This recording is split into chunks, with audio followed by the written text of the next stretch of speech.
In 2022, I started my career with $0. Less than 3 years later, when I turned 25 years old, I had a net worth of $259,872.35, spread across multiple investment accounts. And yes, I really am 25 years old. I've just looked extremely old for pretty much my entire life. So in this video, I want to break down exactly how I saved $250,000 while only working a 9-to-5 job. And I want to start with how much money I spent, because this is really my real superpower. During almost this entire time period, I was actually earning less than an average income for the area that I live in, but I was still able to save a ridiculous amount of money because I live on so little. So let me show you here. I sent this out as a case study to my Fire Friday email list a couple of months ago, but in this video I'll walk through some sections of it and go into a little more detail. And what this section right here breaks down is exactly how much money I spent through the first couple of years of my career. So I started my career in July 18th of 2022. And between July 18 and the end of that year of 2022, I spent $10,155.55. Then the next year, which was the first full year that I was on my own, I spent $19,500.78. Then in 2024, that increased a little bit to $20,045.21. And then from the start of 2025 to my birthday in late May, I spent only $6,614.28. And that means that if you added up all of my spending for the first 2 years and 10 months of my career, I only spent $56,315.82. And for a little context, most of my coworkers during that time were probably spending more than $56,000 in just 1 year rather than 3 years. The average spending in the area that I was living in for this time period is about $90,000 per year, and for a family, spending $200,000 is pretty normal. But I'm averaging less than $20,000 per year, which is less than minimum wage here in Virginia. So how do I do that? Well, I'm not going to go super deep in this video because I've made other videos about this, but basically I live with roommates, I bike everywhere I go, or I use public transportation if I need to, and I cook all of my own meals. I really don't have any super advanced saving strategies.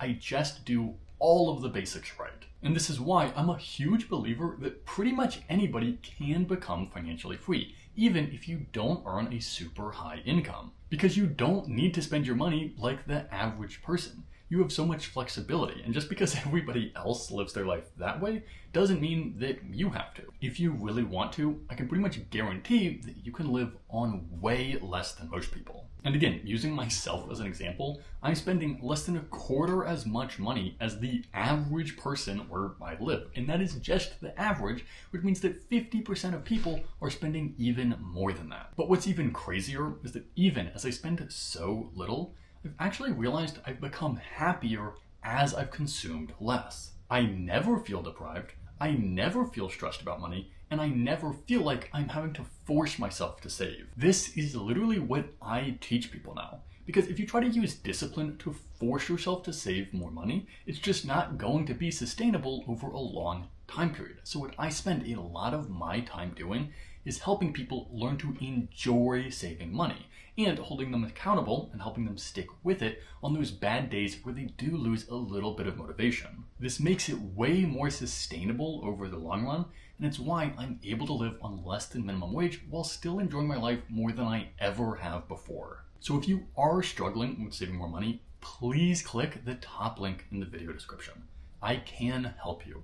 But I'm going off on a little bit of a tangent. The important point is that if you spend less money, it's way easier to save a lot more money. Because I still wouldn't have saved $250,000 at 25 if I had a low income. So for the sake of complete transparency, let me break down exactly what I earned and exactly how much I saved. And during this time period from July of 2022 to the end of May in 2025, I was working for a very large government contractor known as the MITRE Corporation, which is headquartered in McLean, Virginia. My official job title was as a data analyst and then later as a cyber analyst, But really what I actually did is a lot of research and then later some project management to help the government take advantage of AI a little bit better. It was definitely a very good job, but it still paid a little less than some of my classmates who also studied computer science with me, who went on to work at companies like Microsoft and Facebook. Now, for complete transparency, I did recently move to a new position at Amazon, but that happened after I turned age 25, so that is not reflected in these numbers at all. But while I was at MITRE, I actually earned a little less than the average income for the area I lived in,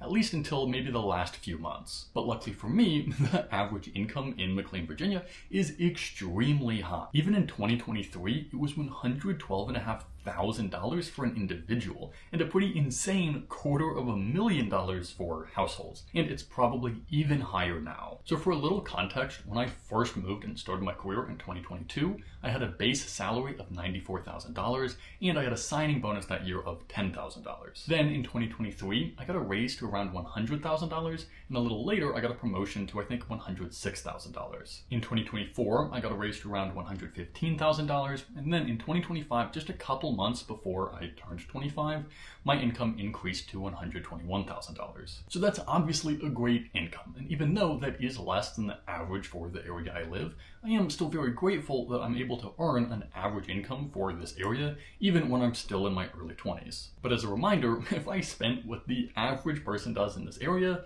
that wouldn't turn into that much in terms of savings. I really don't want people to think that early retirement is only possible if you make a ton of money. It might only be possible to retire in your 20s, like I'm trying to do with a very high income, but retiring by 40 or by 50 is still super doable. But anyways, base salary really doesn't mean that much, because I actually earned even more than that after I got a 10% match on my 401k, which is pretty crazy for a 401k match. But then I also paid over $20,000 in taxes, which again changes the equation. So what I did here is I calculated exactly how much I actually made, and then in this net savings column, I subtracted my expenses from that year to figure out how much I actually saved. And you'll see that in those first 6 months of my career, from July through the end of December, I made $40,603.50. And remember that this includes a $10,000 signing bonus, although after taxes, that was way less. That allowed me to save around $30,000 in that first year. Then in the second year, I had $90,000 of total income, and I was able to save over $70,000 of that. And then in 2024, this was the first year that I was able to have a 80% savings rate, because I made just over $100,000 and I only spent around $20,000. So I saved over $82K that year.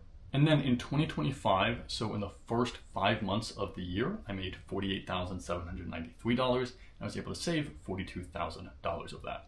So after 3 years, my total income, this says expenses here, it should say income, my total income was just under $282,000 for that, and I was able to actually save $225,000. And this is actually one of my favorite exercises that I sometimes have people I work with do. Because when you add up all of the income that you've made over your entire career, it will probably be a lot. And if you look at how much money you actually saved and have left over, you'll see just how much you've actually spent. If you're a little ways into your career, you have probably made hundreds of thousands of dollars, if not millions of dollars at this point. But a lot of people have nothing to show for it. And I've worked with a lot of people who are actually in debt, which means they've spent even more than they've made. This exercise can be really powerful, so I recommend you do it yourself. But anyway, I just showed that over those first about 3 years, I saved $225,631.25. But at the start, I said that my total balance when I turned 25 was $259,872.35. So where did the difference come from? Well, it basically came from thin air, because it came from investing. I've been investing pretty much every dollar I've made since I graduated college, and while there have been some ups and downs, this has definitely been pretty useful, because the difference between how much I saved and how much I had at 25 was $34,241.10, and that all came from investments. This is just 13% of my total net worth, but the only thing that I had to do to make all of that money was take like 60 seconds to set up an automatic investment transfer every time I get paid. This is pretty much free money. And in reality, I've actually made even more than that from my investments because so far I've been ignoring a really big expense, which is the expense of this YouTube channel. I don't treat this YouTube channel as a normal expense because to me, it's really a very long-term investment. But by the time I turned 25, I did the math and I figured out I had spent $8,697.49 on this channel. That includes a lot of things, from this camera and microphones, then also things like my email software. I also pay an editor and a thumbnail designer more recently, although I did not for like the first 2 years. And then also some courses and education that I paid for so that I can make better content. And in summer of 2024, I finally started to make at least some money from YouTube because I became monetized on YouTube. So when you see ads, I at least get a small portion of that. But it is not a huge amount. So I did the math from all of the income I made up to the time I turned 25, and I only made $2,613.01 from YouTube. These days, I also work with a few people to help them reach financial freedom, but one, that hasn't been a ton of money, and second, I didn't even start that until after I turned 25, so again, that is not reflected here. So that means that without this YouTube channel, I would actually have an extra $6,084.48. And that means my total net worth would be $265,956.83. What that also means is that my investments have made me over $40,000 over the last 3 years. And for me, that's over 2 years worth of living expenses,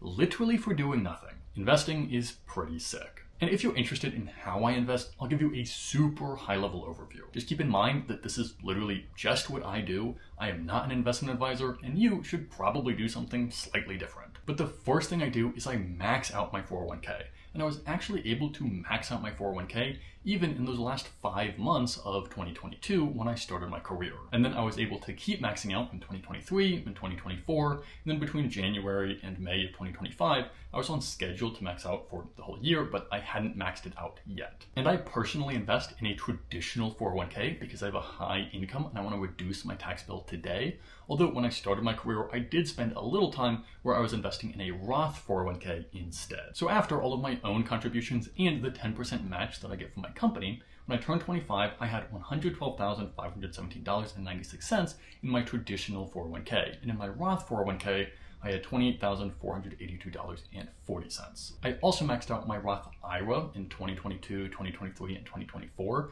So that account had $20,962.50. And then I also try to max out my health savings account, so that account had $10,565.31. And anything that I'm not able to invest in a tax-advantaged retirement account then gets invested in a personal brokerage account.